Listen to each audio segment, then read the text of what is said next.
ഇന്ന് നമ്മൾ ഡിസ്കസ് ചെയ്യുന്നത് ട്രാൻസ്ഫോമർ എന്നുള്ള ടോപ്പിക്കാണ്. അപ്പോൾ ട്രാൻസ്ഫോമർ എന്താണെന്ന് ആദ്യം ഞാൻ പറയാം. ട്രാൻസ്ഫോമർ എന്ന് പറഞ്ഞാൽ ഒരു ഇലക്ട്രോ മാഗ്നറ്റിക് ഡിവൈസാണ്. ഓക്കെ, പ്രധാനമായിട്ടും ഇത് ഉപയോഗിക്കുന്നത് പറഞ്ഞു കഴിഞ്ഞാൽ ഇലക്ട്രിക്കൽ എനർജീനെ ഒരു സർക്യൂട്ടിൽ നിന്ന് മറ്റൊരു സർക്യൂട്ടിലേക്ക് ട്രാൻസ്ഫർ ചെയ്യാനാണ് ഉപയോഗിക്കുന്നത്. ഓക്കെ, അപ്പോൾ ഇതിൻ്റെ പ്രത്യേകത പറഞ്ഞാൽ ഇത് മാഗ്നറ്റിക്കലി ലിങ്ക്ഡ് ആയിരിക്കും, അതേപോലെ ഇലക്ട്രിക്കലി ഐസൊലേറ്റഡ് ആണ്. അതായത് ഇതിൻ്റെ വർക്കിംഗ് പ്രിൻസിപ്പിൾ എന്ന് പറഞ്ഞു കഴിഞ്ഞാൽ Faraday's law of electromagnetic ഇൻഡക്ഷനാണ്. അതിൽ മ്യൂച്വൽ ഇൻഡക്ഷനാണ് ഈ ട്രാൻസ്ഫോമറിൻ്റെ വർക്കിംഗ് പ്രിൻസിപ്പിളായിട്ട് വരുന്നത്. അപ്പോൾ Faraday's law of electromagnetic induction ഒക്കെ എന്താണെന്ന് നമ്മൾ വ്യക്തമായിട്ട് നമ്മൾ ബേസിക് ആയിട്ടുള്ള മൊഡ്യൂൾ 1 നമ്മൾ പഠിച്ചിട്ടുണ്ട്. ഓക്കെ, അപ്പോൾ അതിനെക്കുറിച്ച് ഞാൻ കൂടുതൽ ഇവിടെ പ്രതിപാദിക്കുന്നില്ല. ഓക്കെ, ഇപ്പോൾ നിങ്ങൾ കാണുന്ന ഈ ഒരു ഫിഗറാണ് ഒരു കോർ ടൈപ്പ് ട്രാൻസ്ഫോമറിൻ്റെ ഡയഗ്രാം. അപ്പോൾ ഇതിൽ എന്തെല്ലാം ഉണ്ടെന്ന് നോക്കാം. അപ്പോൾ ഇതിൻ്റെ ഈ ട്രാൻസ്ഫോമറിൻ്റെ കോർ സെക്ഷനാണ് ഇവിടെ ഞാനിപ്പോൾ ഈ പോയിൻ്റ് ചെയ്ത് കാണിച്ചിട്ടുള്ളത്. അതുപോലെ ട്രാൻസ്ഫോമറിനൊരു പ്രൈമറി സൈഡ് ഉണ്ട്, അതിന് പറഞ്ഞു വരാണ് പ്രൈമറി വൈൻഡിങ്. അപ്പോൾ ഇതിൽ ഒരു കോപ്പർ വൈൻഡിങ് ആണ് നമ്മൾ പ്രധാനമായിട്ട് ചെയ്യുന്നത്. ഓക്കെ, അതേപോലെ സെക്കൻഡറി വൈൻഡിങ് ആണ് ഇവിടെ കാണിച്ചിട്ടുള്ളത്. അപ്പോൾ ഈ രണ്ട് ഭാഗത്തിന് പറയുന്ന പേരാണ്. അത് പ്രൈമറി വൈൻഡിങ് ചുറ്റുകൾ നൽകിയിട്ടുള്ളത് ലിമ്പിലാണ്, അതേപോലെ സെക്കൻഡറി വൈൻഡിങ്ങിൻ്റെ ചുറ്റുകൾ നൽകിയിട്ടുള്ളത് അടുത്ത ലിങ്കിലാണ്. ഓക്കെ, പിന്നെ നമ്മളിവിടെ കൊടുക്കുന്നത് പറഞ്ഞു കഴിഞ്ഞാൽ AC സപ്ലൈ ആണ്. ക്ലിയർ അല്ലേ? അപ്പോൾ ഇത്രയാണ് ട്രാൻസ്ഫോമറിൻ്റെ ഭാഗങ്ങളെന്ന് പറഞ്ഞത്. ഓക്കെ, ഇനി ഇതിൻ്റെ വർക്കിംഗ് നമുക്ക് എങ്ങനെ നോക്കാം. വർക്കിംഗ് പറയുമ്പോൾ നമ്മൾ സിംഗിൾ ഫേസ് AC സപ്ലൈ ഇവിടെ നൽകുകയാണ്. അതായത് പ്രൈമറി വൈൻഡിങ്ങിലാണ് നമ്മൾ സിംഗിൾ ഫേസ് AC സപ്ലൈ നൽകുന്നത്. അപ്പോൾ അതിൻ്റെ ഫലമായിട്ട് ഇവിടെ പ്രൈമറിയിലൂടെ കറണ്ട് ഇങ്ങനെ പാസ് ചെയ്യും. അപ്പോൾ ഇവിടെ എന്താ സംഭവിക്കുക എന്ന് പറഞ്ഞു കഴിഞ്ഞാൽ ഈ കോറിൽ ഒരു മാഗ്നറ്റിക് ഫ്ലക്സ് ലിങ്കേജ് വരും. ഓക്കെ, ഈ മാഗ്നറ്റിക് ഫ്ലക്സ് കാരണം സെക്കൻഡറിയിൽ മ്യൂച്വൽ ഇൻഡക്ഷൻ സംഭവിക്കും. അതായത് Faraday's law of electromagnetic induction അതിലെ മ്യൂച്വൽ ഇൻഡക്ഷനാണ് ഇവിടെ സംഭവിക്കുന്നത്. അതുപ്രകാരം സെക്കൻഡറിയിൽ സെക്കൻഡറിയിൽ ഇവിടെ EMF ഇൻഡ്യൂസ് ചെയ്യാൻ തുടങ്ങും. ഓക്കെ, അപ്പോൾ ഇതാണ് പ്രധാനമായും ട്രാൻസ്ഫോമറിൻ്റെ വർക്കിംഗ് എന്ന് പറയുന്നത്.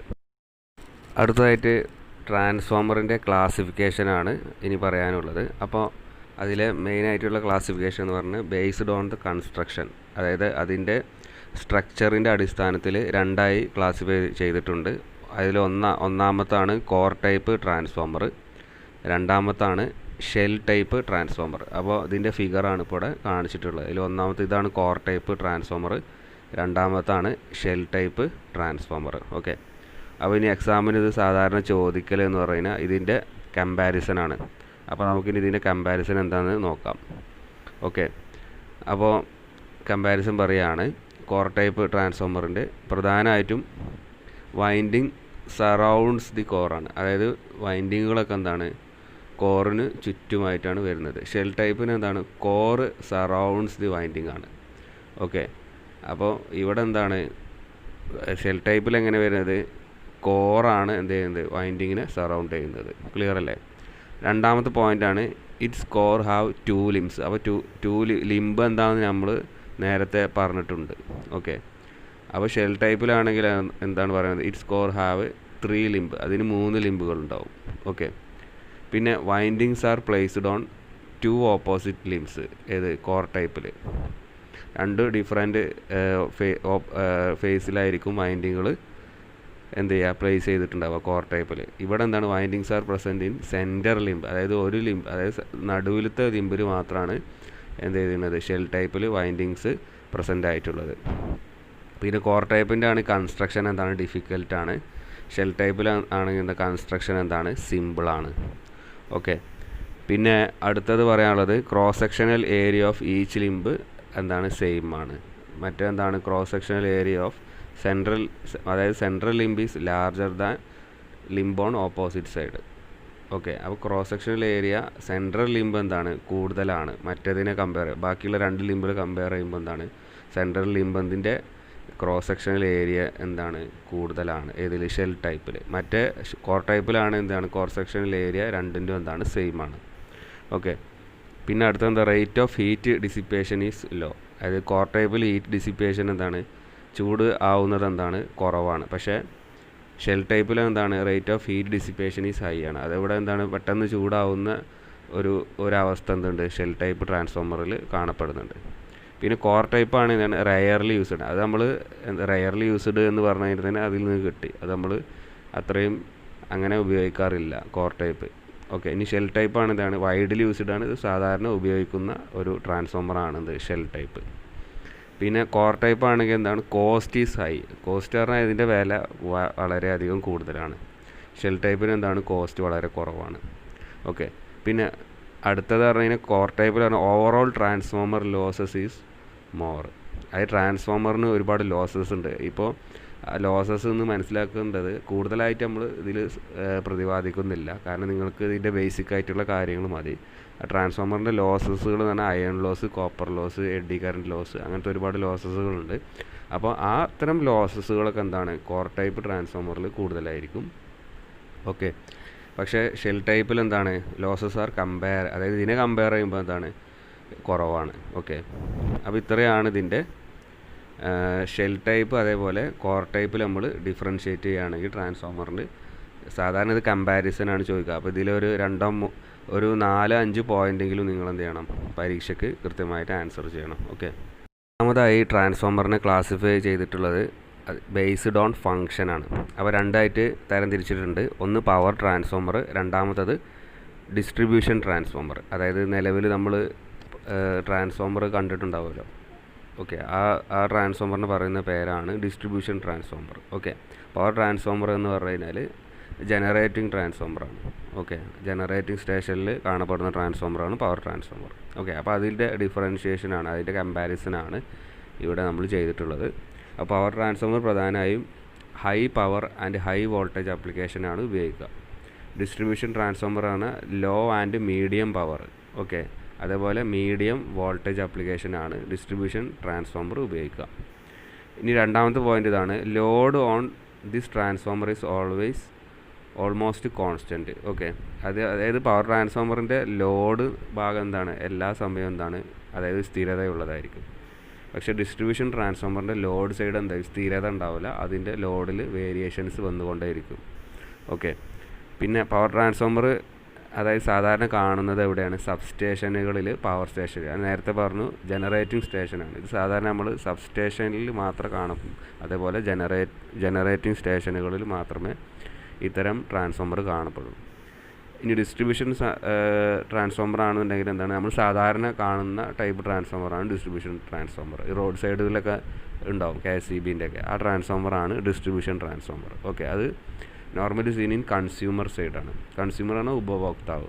ഓക്കെ, ഇനി അടുത്ത പറഞ്ഞാൽ efficiency of these transformers R expressed in commercial efficiency. അതായത് ഇതിൻ്റെ എഫിഷ്യൻസി നമ്മൾ കണക്കാക്കുന്നത് കൊമേഴ്ഷ്യൽ എഫിഷ്യൻസി ആയിട്ടാണ് നമ്മൾ എക്സ്പ്രസ് ചെയ്യുക. ഓക്കെ, ഇനി അടുത്തത് എന്താ ഡിസ്ട്രിബ്യൂഷൻ ട്രാൻസ്ഫോമർ തന്നെ ഓൾ ഡേ എഫിഷ്യൻസിയാണ്. അതായത് ഒരു ദിവസത്തിൽ എത്ര, അതിൻ്റെ അടിസ്ഥാനത്തിലാണ് എന്ത് ചെയ്യണത് ഡിസ്ട്രിബ്യൂഷൻ ട്രാൻസ്ഫോമറിൻ്റെ എഫിഷ്യൻസി നമ്മൾ മനസ്സിലാക്കിയെടുക്കുന്നത്. പിന്നെ അടുത്തത് എന്താണ് സൈസ് എന്താണ് ഇതിന് വളരെ കൂടുതൽ. പവർ ട്രാൻസ്ഫോമറിൻ്റെ സൈസ് എന്താണ് ലാർജ് ആയിരിക്കും. ഡിസ്ട്രിബ്യൂഷൻ്റെ എന്താണ് സ്വാഭാവികമായിട്ട് എന്താണ് സ്മോൾ സൈസാണ്. പിന്നെ അടുത്തത് it normally operate at maximum efficiency. അതായത് 100%, അതായത് മാക്സിമം എഫിഷ്യൻസിയിലാണ് എന്ത് ചെയ്യുക പവർ ട്രാൻസ്ഫോമറുകളെല്ലാം വർക്ക് ചെയ്യുക. പക്ഷേ ഡിസ്ട്രിബ്യൂഷൻ ട്രാൻസ്ഫോമർ എന്താണ് 60 മുതൽ 70% എഫിഷ്യൻസിയിലാണ് ഇത് സാധാരണ ഇതിൽ വർക്ക് ചെയ്യുക. ഓക്കെ, അപ്പോൾ ഇത്രയാണ് അതിന് ബേസ്ഡ് ഓൺ ഫങ്ഷൻ അടിസ്ഥാനത്തിൽ നമ്മൾ ട്രാൻസ്ഫോമറിനെ ക്ലാസിഫൈ ചെയ്തിട്ടുള്ളത്. ഇനി അടുത്തതായിട്ട് നമ്മൾ ഡിസ്കസ് ചെയ്യുന്നത് ട്രാൻസ്ഫോർമേഷൻ റേഷ്യോ ആണ്. ട്രാൻസ്ഫോർമേഷൻ റേഷ്യോ എന്ന് പറഞ്ഞു കഴിഞ്ഞാൽ സെക്കൻഡറിയെ പ്രൈമറി കൊണ്ട് ഡിവൈഡ് ചെയ്യുന്നതിനെയാണ് ട്രാൻസ്ഫോർമേഷൻ റേഷ്യോ എന്ന് പറയാം. ഓക്കെ, അത് പ്രധാനമായും നമ്മൾ റെപ്രസെൻ്റ് ചെയ്യുന്നത് ക്യാപിറ്റൽ കെയിലാണ്. ഓക്കെ, ഇനി അതിൻ്റെ ഓരോ വിഭാഗങ്ങളാണ് നമ്മൾ ഡിസ്കസ് ചെയ്യുന്നത്. ഫസ്റ്റ് ചെയ്തത് turns ratio. Number of turns ഉണ്ടെന്ന് പറഞ്ഞു. പ്രൈമറി സൈഡിൽ ഉള്ള ചുറ്റുകളുടെ എണ്ണം, അതേപോലെ സെക്കൻഡറി സൈഡിൽ എന്തുണ്ട് ചുറ്റുകളുടെ എണ്ണം. അപ്പോൾ സെക്കൻഡറി സൈഡിൽ ചുറ്റുകളുടെ എണ്ണത്തിനെ പ്രൈമറി സൈഡിലെ ചുറ്റുകളുടെ എണ്ണം കൊണ്ട് ഡിവൈഡ് ചെയ്യുക. അതായത് N2 ആണ് എന്ത് ചെയ്യുക/സെക്കൻഡറി സൈഡിലെ ചുറ്റുകളുടെ എണ്ണത്തിനെ N2 എന്ന് സൂചിപ്പിക്കുക. അതേപോലെ പ്രൈമറി സൈഡിലെ ചുറ്റുകളുടെ എണ്ണത്തെ N1 എന്ന് സൂചിപ്പിക്കുക. അപ്പോൾ N2/N1 അതിനെ പറയുന്ന പേരാണെന്ത് ടേൺസ് റേഷ്യോ കെ. ഓക്കെ, അപ്പോൾ ഇനി ഇവിടെ നോക്കുകയാണെങ്കിൽ സെക്കൻഡറി സൈഡിലെ ചുറ്റുകളുടെ എണ്ണം പ്രൈമറി സൈഡായ N1 അതായത് N2 ഹയർ ദാൻ N1 ഈ കേസാണെങ്കിൽ എന്താണ് സ്റ്റെപ്പ് അപ്പ് ടൈപ്പ് ട്രാൻസ്ഫോമർ ആയിരിക്കും. അതേപോലെ സെക്കൻഡറി സൈഡിൽ ചുറ്റുകളുടെ എണ്ണം പ്രൈമറി സൈഡിനേക്കാളും കുറവാണെങ്കിൽ എന്താണ് അത്തരം ട്രാൻസ്ഫോമറാണ് സ്റ്റെപ്പ് ഡൗൺ ടൈപ്പ് ആയിരിക്കും. ഇനി അടുത്ത് നോക്കുക voltage transformation ratio. Voltage transformation ratio എന്ന് പറഞ്ഞു കഴിഞ്ഞാൽ വോൾട്ടേജിൻ്റെ അടിസ്ഥാനത്തിൽ പറയാം, secondary voltage divided by primary voltage. അപ്പോൾ അതിന് പറഞ്ഞ പേരാണ് എന്ത് വോൾട്ടേജ് ട്രാൻസ്ഫോർമേഷൻ റേഷ്യോ. അപ്പോൾ സെക്കൻഡറി വോൾട്ടേജിനെ നമ്മൾ സൂചിപ്പിക്കുന്നത് VS എന്നാണ്, അതേപോലെ പ്രൈമറി വോൾട്ടേജിനെ നമ്മൾ സൂചിപ്പിക്കുന്നത് എന്താണ് VP എന്നാണ്. ഓക്കെ, അപ്പോൾ നമുക്ക് ട്രാൻസ്ഫോർമേഷൻ റേഷ്യോ എന്ന് പറഞ്ഞു കഴിഞ്ഞാൽ എങ്ങനെ എഴുതാൻ കഴിയും VS ഡിവൈഡഡ് ബൈ VP എന്ന് എഴുതാൻ കഴിയും. ഓക്കെ, അപ്പോൾ ഇനി ഇത് സ്റ്റെപ്പ് അപ്പും സ്റ്റെപ്പ് ഡൗണും എങ്ങനെ നോക്കാം. സ്റ്റെപ്പ് അപ്പ് എന്ന് പറഞ്ഞു കഴിഞ്ഞാൽ എന്താണ് സ്റ്റെപ്പ് അപ്പ് എന്ന് പറഞ്ഞു കഴിഞ്ഞാൽ ഇവിടെ നോക്കുക VS കണ്ടോ, VS എന്താണ് ഗ്രേറ്റർ ദാൻ VP. ഈ കണ്ടീഷൻ വരാണ് transformer will be step up. അപ്പോൾ ഇനി രണ്ടാമത്തെ നോക്കുക VS എന്താണ് ലെസ് ദാൻ VP. അങ്ങനെയാണെങ്കിൽ എന്താണ് ട്രാൻസ്ഫോമർ എന്താണ് സ്റ്റെപ്പ് ഡൗൺ ആണ്. ഓക്കെ, ക്ലിയർ അല്ലേ. ഇനി അതേപോലെ എന്ത് ചെയ്യുക, നമ്മൾ കറൻറ്റ് റേഷ്യോ എന്ന് പറഞ്ഞ് കറൻറ്റിന് നമുക്ക് അതേപോലെ ചെയ്യാം, സെക്കൻഡറി സൈഡിലെ കറൻറ്റ് ഡിവൈഡഡ് ബൈ പ്രൈമറി സൈഡിലെ കറൻറ്റ്. അപ്പോൾ എന്ത് I2/I1. ഓക്കെ, I2/I1 അതിന് പറഞ്ഞ പേരാണ് എന്താണ് അതാണ് കറൻറ്റ് റേഷ്യോ. ക്ലിയർ അല്ലേ.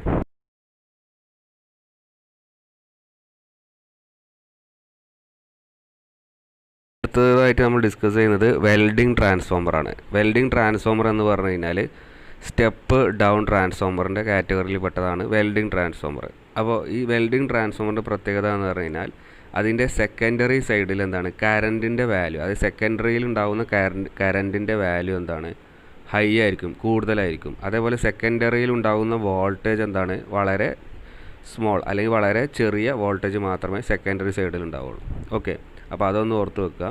പിന്നെ ഇവിടെ നോക്കുകയാണെങ്കിൽ മോർ നമ്പർ ഓഫ് ടേൺസ്, അതായത് പ്രൈമറിയിൽ എന്താണ് more number of turns and less number of turns in secondary. Okay, അതായത് പ്രൈമറി സൈഡിൽ എന്താണ് കൂടുതൽ എന്തുണ്ടാവും നമ്പർ ഓഫ് ടേൺസ്. അപ്പോൾ N1 എന്താണ് N1ൻ്റെ വാല്യൂ എന്താണ് കമ്പാരിറ്റീവ്ലി എന്താണ് N2നെ കമ്പയർ ചെയ്യുമ്പോൾ കൂടുതലായിരിക്കും. ഓക്കെ, അപ്പോൾ സെക്കൻഡറിയിൽ എന്താണ് ടേൺസുകളുടെ എണ്ണം ചുറ്റുകളുടെ എണ്ണം എന്താണ് കുറവായിരിക്കും, പക്ഷേ പ്രൈമറിയിൽ എന്താണ് ചുറ്റുകളുടെ എണ്ണം എന്താണ് കൂടുതലായിരിക്കും. ക്ലിയർ ആയില്ലേ. പിന്നെ അടുത്തത് നമ്മൾ അതിൻ്റെ ഒരു പോയിൻ്റാണ് പ്രൈമറി തിക്നെസ്. പ്രൈമറി തിക്നെസ് എന്താണ് will be very small. Okay, അതായത് വെരി സ്മോളാണ്. അതായത് പ്രൈമറിയിലെ തിക്നെസ് എന്താണ് അതായത് പ്രൈമറിയിലെ ചുറ്റുകളുടെ എണ്ണം കൂടുതലാണെങ്കിലും പക്ഷേ പ്രൈമറിയിലെ തിക്നെസ് എന്താണ് വളരെ കുറവാണ്. അതായത് നമ്മളവിടെ കൊടുക്കുന്ന കറൻറ്റ് എന്ന് പറഞ്ഞാൽ ചെറിയ കറൻറ്റാണ് കൊടുക്കുന്നതെങ്കിലും പക്ഷെ നമുക്ക് സെക്കൻഡറിയിലെ തിക്നെസ് എന്തായിരിക്കും അതിന് നേരെ ഓപ്പോസിറ്റാണ്. തിക്നെസ് അവിടെ എന്താണ് കൂടുതൽ, കാരണം നമുക്ക് അവിടെ കൂടുതൽ കറൻറ്റാണ് കിട്ടുന്നത്. അപ്പോൾ അതുകൊണ്ടാണ് ആ ഒരു തിക്നെസ്സിൻ്റെ വേരിയേഷൻസ് വരുത്തുന്നത്. അത് പ്രൈമറിയിൽ തിക്നെസ് കുറവായിരിക്കും, സെക്കൻഡറിയിൽ എന്താണ് തിക്നെസ് വളരെ കൂടുതലായിരിക്കും. അതെന്തിനാണ് നമുക്ക് കൂടുതൽ കറൻറ്റ് സെക്കൻഡറിയിൽ ലഭിക്കാൻ വേണ്ടിയിട്ടാണ്. അപ്പോൾ ഇതും കൂടി എന്താണ് ഓർത്ത് വെക്കണം. ഈ വെൽഡിംഗ് ട്രാൻസ്ഫോമർ എന്ന് പറഞ്ഞു കഴിഞ്ഞാൽ ഒരു സ്റ്റെപ്പ് ഡൗൺ ട്രാൻസ്ഫോമറാണ്. ഓക്കെ, അതിൻ്റെ സെക്കൻഡറി കറൻറ്റ് എന്താണ് കൂടുതലായിരിക്കും, പക്ഷേ സെക്കൻഡറി വോൾട്ടേജ് എന്താണ് കുറവായിരിക്കും. ഓക്കെ, പിന്നെ നമ്മൾ ഓർത്ത് വെക്കേണ്ട ഒരു പോയിൻ്റാണ് അതിലെ പ്രൈമറിയിലെ ചുറ്റുകളുടെ എണ്ണം വളരെ കൂടുതലായിരിക്കും, പക്ഷേ സെക്കൻഡറിയിൽ എന്താണ് ചുറ്റുകളുടെ എണ്ണം കുറവായിരിക്കും. പക്ഷേ പ്രൈമറിയിലെ തിക്നെസ് എന്താണ് വളരെ കുറവായിരിക്കും, പക്ഷേ സെക്കൻഡറിയിലെ തിക്നെസ് എന്താണ് കൂടുതലാണ്. അതെന്തുകൊണ്ടാണെന്ന് പറഞ്ഞാൽ പ്രൈമറിയിൽ നമ്മൾ ചെറിയ കറൻറ്റാണ് കൊടുക്കുന്നതെങ്കിലും പക്ഷേ നമ്മൾ സെക്കൻഡറിയിലെ തിക്നെസ് വളരെ കൂടുതലായതുകൊണ്ട് നമുക്ക് എന്താണ് ലഭിക്കുക ഹൈ കറൻറ്റാണ് നമുക്ക് എന്ത് ചെയ്യുക സെക്കൻഡറിയിൽ ലഭിക്കുക. അപ്പോൾ ഇതാണ് ഹൈ കറൻറ്റാണ് നമുക്ക് വെൽഡിങ്ങിന് ആവശ്യമായിട്ട് വരുന്നത്. അതുകൊണ്ടാണ് ഈ ഒരു രീതിയിൽ ഈ ട്രാൻസ്ഫോമറിനെ ഡിസൈൻ ചെയ്തിട്ടുള്ളത്. ഓക്കെ,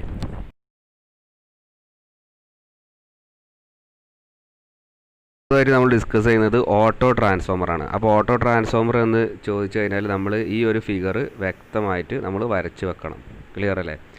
അപ്പോൾ ഈ ഫിഗറിൽ നമ്മൾ നോക്കുകയാണെന്നുണ്ടെങ്കിൽ ഇവിടെ ശ്രദ്ധിക്കുക, ഇതെന്താണ് ഒരു സിംഗിൾ വൈൻഡിങ് ട്രാൻസ്ഫോമറാണ്. ഓക്കെ, അപ്പോൾ അതിനർത്ഥം എന്ന് പറഞ്ഞു കഴിഞ്ഞാൽ ഇതിലെ പ്രൈമറിയും അതേപോലെ സെക്കൻഡറിയും ഒരു സിംഗിൾ കോറിൽ എന്താണ് ചുറ്റപ്പെട്ടിരിക്കുകയാണ്. ഓക്കെ, ഇവിടെ കണ്ടോ. അതായത് അപ്പോൾ നമുക്ക് പറയാം ഇതിനെന്താണ് ഒരു കോമൺ വൈൻഡിങ് ആണ് ഇവിടെ കാണപ്പെടുന്നത്. അപ്പോൾ ഈ ഓട്ടോ ട്രാൻസ്ഫോമർ എന്ന് പറഞ്ഞു കഴിഞ്ഞാൽ പ്രൈമറി അതേപോലെ സെക്കൻഡറി എന്താണ് ഇലക്ട്രിക്കലി അതേപോലെ മാഗ്നറ്റിക്കലി എന്താണ് കണക്റ്റഡ് ആണ്. അതാണ് പോയിന്റ്. പ്രൈമറി ആൻഡ് സെക്കൻഡറി എന്താണ് ഇലക്ട്രിക്കലി ആൻഡ് മാഗ്നറ്റിക്കലി എന്താണ് കണക്റ്റഡ് ആണ്. ക്ലിയർ ആയോ? പിന്നെ നമ്മളിത് സാധാരണ ട്രാൻസ്ഫോമർ, അതായത് നോർമൽ കോർ ടൈപ്പ് ആയിക്കോട്ടെ ഷെൽ ടൈപ്പ് ആയിക്കോട്ടെ, അപ്പോൾ ഈ ട്രാൻസ്ഫോമറിനെ കമ്പയർ ചെയ്യുമ്പോൾ ഇവിടെ എന്ന് പറഞ്ഞു കഴിഞ്ഞാൽ പ്രൈമറിയും സെക്കൻഡറിയും എന്താണ് ഇലക്ട്രിക്കലി എന്താണ് ഐസൊലേറ്റ് ചെയ്യപ്പെടുന്നത്. അത് നോട്ട് ഇലക്ട്രിക്കലി ഐസൊലേറ്റഡ് ആണ്. അപ്പോൾ ഇതാണ് ഇതിൻ്റെ മെയിനായിട്ടുള്ള കാര്യങ്ങൾ. ഓക്കെ, അപ്പോൾ ഓട്ടോ ട്രാൻസ്ഫോമർ എന്ന് പറഞ്ഞു കഴിഞ്ഞാൽ ഒരു സിംഗിൾ വൈൻഡിങ് ട്രാൻസ്ഫോമറാണ്. അപ്പോൾ ഇതിൻ്റെ പ്രൈമറി അതേപോലെ സെക്കൻഡറി എന്താണ് ഒരു സിംഗിൾ കോറിലാണ് അത് കോമൺ ആയിട്ട് വൈൻഡിങ് ചെയ്ത് വെച്ചിരിക്കുകയാണ്. അപ്പോൾ പ്രൈമറിയും സെക്കൻഡറിയും എന്താണ് മാഗ്നറ്റിക്കലി ഇലക്ട്രിക്കലി എന്താണ് കണക്റ്റഡ് ആണ്. സാധാരണ ട്രാൻസ്ഫോമറിനെ പോലെ എന്ത് ചെയ്തിട്ടില്ല, ഐസൊലേറ്റ് ചെയ്യപ്പെടും. പ്രൈമറി സെക്കൻഡറിനെ മാറ്റി മാറ്റി വെച്ചിട്ടില്ല, അതായത് ഐസൊലേറ്റ് ചെയ്യുന്നില്ല എന്നർത്ഥം, വേറെ വേറെ വെക്കുന്നില്ല. അതായത് രണ്ടും ഒരുമിച്ചാണ് ഇവിടെ പ്രവർത്തിക്കുന്നത്. ഓക്കെ, ഇനി നമുക്ക് ഓട്ടോ ട്രാൻസ്ഫോമറിൻ്റെ വർക്കിംഗ് പ്രിൻസിപ്പിൾ എങ്ങനെ നോക്കാം. അതായത് പ്രൈമറിയിൽ നമ്മൾ എന്ത് ചെയ്യണം, AC സപ്ലൈ നൽകുകയാണ്. അപ്പോൾ പ്രൈമറിയിലൂടെ എന്ത് ചെയ്യും, കറൻറ്റ് പാസ് ചെയ്യും. ഈ കറൻറ്റ് പാസ് ചെയ്യുന്നതിന് ഫലമായിട്ട് പ്രൈമറി സൈഡിൽ എന്ത് ചെയ്യും, ഒരു മാഗ്നറ്റിക് ഫ്ലക്സ് എന്ത് ചെയ്യും ക്രിയേറ്റ് ചെയ്യും. ഈ മാഗ്നറ്റിക് ഫ്ലക്സ് എന്ത് ചെയ്യാണ് സെക്കൻഡറി സൈഡിനായിട്ട് ലിങ്ക് ചെയ്യും. കാരണം നേരത്തെ പറഞ്ഞു ഈ ഓട്ടോ ട്രാൻസ്ഫോമറിൽ പ്രൈമറിയും സെക്കൻഡറിയും എന്താണ് മാഗ്നറ്റിക്കലി ആൻഡ് ഇലക്ട്രിക്കലി എന്താണ് കണക്റ്റഡ് ആണ്. കാരണം രണ്ടും ഒരു കോറിൽ തന്നെയാണ് കാണപ്പെടുന്നത്. അതുകൊണ്ട് അപ്പോൾ സെക്കൻഡറി സൈഡിൽ എന്ത് ചെയ്യും, മ്യൂച്വൽ ഇൻഡക്ഷൻ പ്രകാരം EMF എന്ത് ചെയ്യും ഇൻഡ്യൂസ് ചെയ്യും. അപ്പോൾ ഇവിടെ പവർ ട്രാൻസ്ഫർ എങ്ങനെയാണെന്ന് പറഞ്ഞു കഴിഞ്ഞാൽ ഓട്ടോ ട്രാൻസ്ഫോമറിലെ പവർ ട്രാൻസ്ഫർ എങ്ങനെയാണെന്ന് പറഞ്ഞു കഴിഞ്ഞാൽ പ്രൈമറിയിൽ നിന്ന് സെക്കൻഡറിയിലേക്കാണ്. അത് എങ്ങനെയാണെന്ന് പറഞ്ഞു കഴിഞ്ഞാൽ ഇൻഡക്റ്റീവ് പവർ ട്രാൻസ്ഫോമർ അതേപോലെ കണ്ടക്റ്റീവ് പവർ ട്രാൻസ്ഫോമറാണ്. ഓക്കെ, അപ്പോൾ inductive and conductive power transformer ഇവിടുന്ന് പ്രൈമറിയിൽ നിന്ന് സെക്കൻഡറിയിലേക്കാണ് ഓട്ടോ ട്രാൻസ്ഫോമറിൽ കാണപ്പെടുന്നത്. ഓക്കെ, അപ്പോൾ ഇത് നമ്മൾ വ്യക്തമായിട്ട് ഇതിൻ്റെ വർക്കിംഗ് പറയുമ്പോൾ നമ്മൾ എഴുതി വെക്കേണ്ടത്. ഇനി നമുക്ക് ഓട്ടോ ട്രാൻസ്ഫോമറിൻ്റെ അഡ്വാൻറ്റേജസ് എന്താ നോക്കാം. അതായത് ഫസ്റ്റത്തെ പോയിൻ്റ് ഇതാണ്, എന്താണ് കണ്ടിന്യൂസ് ആൻഡ് വേരിയബിൾ ഔട്ട്പുട്ടാണ് നമുക്ക് ലഭിക്കുക. അതായത് കണ്ടിന്യൂസ് ആയിട്ടുള്ള ഡിഫറൻറ്റ് ആയിട്ടുള്ള ഔട്ട്പുട്ട് വോൾട്ടേജ് നമുക്ക് എന്ത് ചെയ്യും ഓട്ടോ ട്രാൻസ്ഫോമറിൽ നിന്ന് ലഭിക്കും. പിന്നെ എന്താണ് size of transformer is very small ആണ്. അതായത് ഓട്ടോ ട്രാൻസ്ഫോമറിൻ്റെ സൈസ് വളരെ ചെറുതാണ്. പിന്നെ cost of the transformer is very small. അതായത് ഇതിൻ്റെ ചിലവുകൾ എന്താണ് വളരെ കുറവാണ്. അതിൻ്റെ വില അങ്ങനത്തെ കാര്യങ്ങളൊക്കെ വളരെ കുറവാണ്. പിന്നെ ലോസസ് ആർ വെരി ലെസ്. നേരത്തെ പറഞ്ഞ ലോസുകൾ, അതായത് iron loss, copper loss, eddy current loss, hysteresis loss എന്നീ മുതലായിട്ടുള്ള ലോസസുകളൊന്നും കമ്പാരിറ്റീവ്ലി എന്താണ് കുറവാണ്. പിന്നെ ഓട്ടോ ട്രാൻസ്ഫോമറിൻ്റെ എഫിഷ്യൻസി വളരെ കൂടുതലാണ്. ഇതിൻ്റെ കൺസ്ട്രക്ഷൻ വളരെ സിമ്പിളാണ്. അത് നേരത്തെ പറഞ്ഞു, ആകെ ഒരു സിംഗിൾ കോറും ഒരു പ്രൈമറി വൈൻഡും അതിന്മേൽ തന്നെ സെക്കൻഡറി വൈൻഡും ഇതിൽ തന്നെ. അപ്പോൾ അതുകൊണ്ട് ഇതിൻ്റെ കൺസ്ട്രക്ഷൻ എന്താണ് വളരെ സിമ്പിളാണ്. ഓക്കെ, ഇനി ഇതിൻ്റെ ആപ്ലിക്കേഷനാണ്. ആപ്ലിക്കേഷൻ എന്ന് പറഞ്ഞാൽ നേരത്തെ നമ്മൾ ഡിസ്കസ് ചെയ്തതാണ്. ആപ്ലിക്കേഷൻ ഇതാണ്, സിങ്ക്രണസ് മോട്ടോർ സ്റ്റാർട്ട് ചെയ്യാൻ ഇത് ഉപയോഗിക്കുന്നുണ്ട്. പിന്നെന്താണ് used as voltage booster in power cable. Voltage boosters power കേബിളിലെ വോൾട്ടേജ് കൂട്ടാനും നമ്മൾ എന്ത് ചെയ്തിട്ടുണ്ട് ഓട്ടോ ട്രാൻസ്ഫോമർ ഉപയോഗിക്കുന്നത്. യൂസ്ഡ് ഇൻ ടെസ്റ്റിംഗ് ലബോറട്ടറീസ്, അതായത് ഇലക്ട്രിക്കൽ ലാബുകളിലൊക്കെ ഓട്ടോ ട്രാൻസ്ഫോമറുകൾ ഉപയോഗിക്കുന്നുണ്ട്. അതേപോലെ used as a voltage regulator. അവിടെ അതായത് ഡിഫറൻ്റ് ആയിട്ടുള്ള ഔട്ട്പുട്ട് വോൾട്ടേജ് നൽകുന്നത് കൊണ്ട് തന്നെ നമുക്ക് എന്ത് ചെയ്യാം വോൾട്ടേജ് റെഗുലേറ്റേഴ്സ്, അതായത് വോൾട്ടേജ് റെഗുലേറ്റർ കൂട്ടാനും കുറക്കാനും ഉപയോഗിക്കുന്നതാണ് വോൾട്ടേജ് റെഗുലേറ്റർ എന്ന് പറഞ്ഞത്. അപ്പോൾ അതുമായിട്ട് എന്ത് ചെയ്യാം നമുക്ക് ഓട്ടോ ട്രാൻസ്ഫോമറിന് ഉപയോഗിക്കാം. ഓക്കെ.